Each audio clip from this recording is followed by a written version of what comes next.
Hi, Peter Charles here of Hooked Fly Fly Fishing. And today we're going to look at rigging a tube fly for gar pike. So the rigging I've got here is something that was showed to me by a guide on the Niagara River. We were on a muskie trip with my son and I, and we saw a large pod of gar in that sort of a 2 to 3 foot length range. And we thought, well, why not? So he rigged this up for us to use. And we all hooked loads of fish. We didn't land very many, but that's the name of the game. Their beak is so hard, it's just solid bone, that getting a hook into it is tough. You want to get the hook more into the scissor if you can, and then you have a chance to land it. There are a variety of different approaches. This is just one. There's other people who specialize in catching gar on the fly. They have different ways of doing it. But this is a quick way. If you have flies, tube flies that you've rigged for, that you use for other purposes, and you want, okay, I want to try one for gar. My other problem, and the reason why I'm not using a regular fly for this, is I have a chance of also having a smallmouth hit this fly. And if a smallmouth hits it, and I've got both the hook and the trailer, I could do some serious damage to that smallmouth. So if he hooks up on the main hook, which is likely, then you've got that big treble waving around behind, hooking in the eye, the gills, whatever. So this rigging reduces my chance of a hookup with the smallmouth.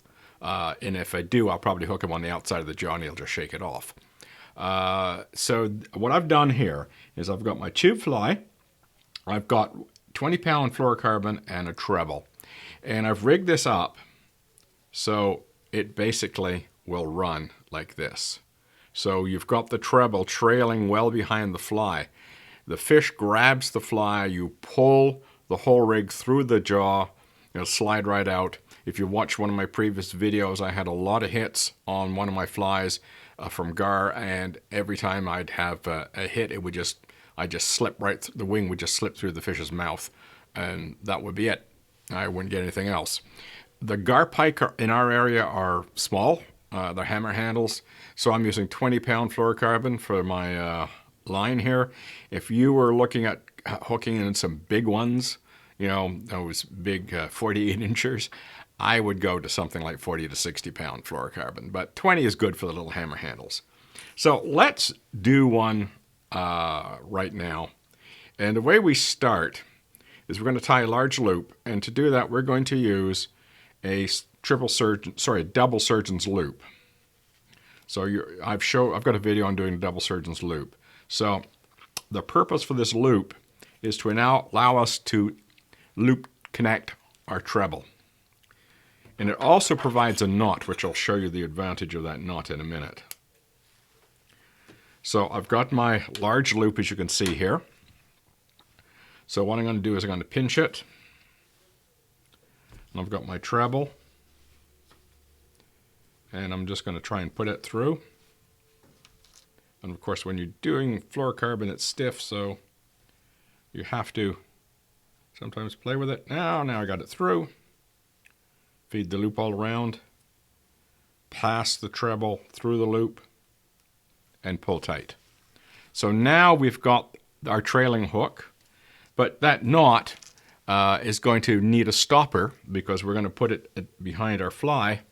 So I've got this small bead, and you can use different colors. You could use red if you got it. So I'll put my fluorocarbon through that. So now you've got the hook and the bead. Now we just thread on our fly.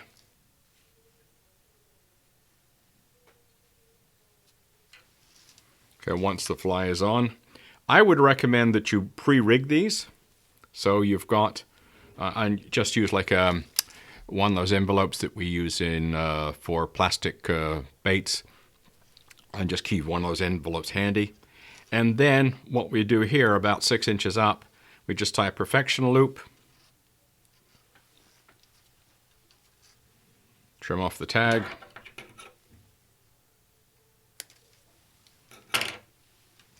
And there you go. There's your fly rigged for gar pike, and you've got the entire rig So we can catch this without sticking it into my fingers. So you've got the whole thing set up here. You can just tie this to your leader, or loop-to-loop connect. You can put a perfection loop on the other end of your leader and just connect them together. And when you're fishing this for garpike, you stand a chance when they grab the fly, basically pulling the whole rig through the jaw, and hopefully the treble gets them in the scissor. So as I say, just use the envelopes from what we use for plastic worms, and you can keep one of those in a pocket, and you can rig your keep a couple of flies already rigged and be ready to go. As I said, this is one method. There are other approaches, which is using small fine wire hooks, hopefully, and trying to hook them up with that. I've heard of people using braided nylon rope. As far as colors of fly, you can go red and white, chartreuse. I mean, I'm using one of my minnow patterns here, but you could use bright colors, no problem. They hit stuff, and they'll hit it more than once. So they're a lot of fun to catch. They jump when you hook them. They're real spectacular fish when you hook them. And you may not land very many, but you know, the fight is a hoot. So that's how I rig my flies for garpike. As I say, I've shown this by a guide. There are other ways to do it, but this is a method I know that will have a chance at hooking a fish. So give it a try. Oh, almost forgot. I was going to go out today and fish this and hopefully get a gar on camera, but our water levels are up thanks to all the heavy rain that we've had, which will fill the river with weeds, and I've had enough of that nonsense trying to fish when it's weed choked coming down the river. As soon as the levels drop, I'll head out with this fly and we'll see if we can get a gar on camera. So give it a try. Cheers.